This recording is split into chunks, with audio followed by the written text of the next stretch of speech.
بسم اللہ الرحمن الرحیم۔ السلام علیکم دوستو، امید ہے کہ آپ سب خیریت سے ہوں گے۔ آج کل اسلام پر ایک بڑا اعتراض کیا جاتا ہے کہ اسلام میں مرد کو 4 شادی کرنے کی اجازت کیوں دی گئی ہے۔ پہلا اصول یہ سمجھ لیں کہ 4 شادی کرنے کی اجازت ہے، ایک وقت میں واجب، فرض، سنت، مستحب نہیں ہے، بلکہ اگر ہم اسلام کے احکامات میں غور و فکر کریں تو یہی بات ملتی ہے کہ اگر ایک شادی کر لیتے ہو تو آپ پر لازم نہیں کہ آپ دوسری، تیسری، چوتھی شادی کریں۔ اب اگر ہمارے بھارت کے مسلمانوں کو دیکھا جائے تو 1% بھی مسلمان دوسری شادی ایک وقت میں نہیں کرتے، وہ اس لیے کہ ہمارے اسلام میں دوسری یا تیسری یا چوتھی شادی کرنا سنت، مستحب یا فرض نہیں ہے، بلکہ صرف اجازت ہے۔ اب رہا یہ سوال کہ 4 شادی کی اجازت سے کیا فائدہ ہے۔ اسلام میں 4 شادی کرنے کی اجازت کا مطلب ہرگز عیش و عشرت حاصل کرنا نہیں ہے، بلکہ اسلام ترغیب دیتا ہے ایسی عورتوں سے شادی کرنے کی جو بیوہ یعنی جن کے پتی مر گئے ہوں، یا طلاق یافتہ عورتیں ہوں، یا وہ اتنی غریب ہوں کہ ان سے کوئی شادی کرنے کے لیے تیار نہ ہو، تو اسلام ایسی عورتوں سے شادی کرنے کو ترجیح دیتا ہے تاکہ ان کا گھر بس سکے۔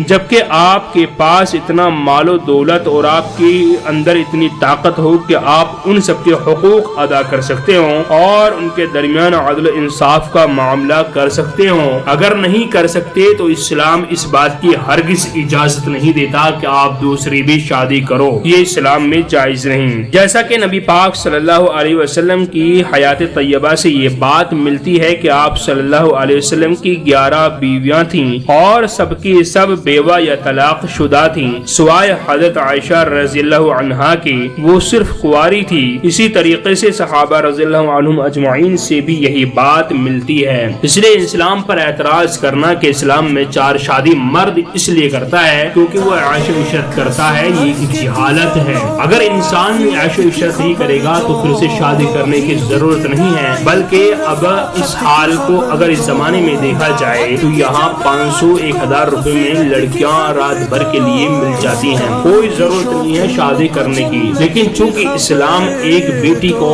ایک ماں کو، ایک بہن کو عزت دینا چاہتا ہے اور اسلام چاہتا ہے کہ کوئی بہن، کوئی بیٹی روڈ پر نہ پھرے، اس لیے اسلام مرد سے کہتا ہے کہ دیکھ اسے فلاں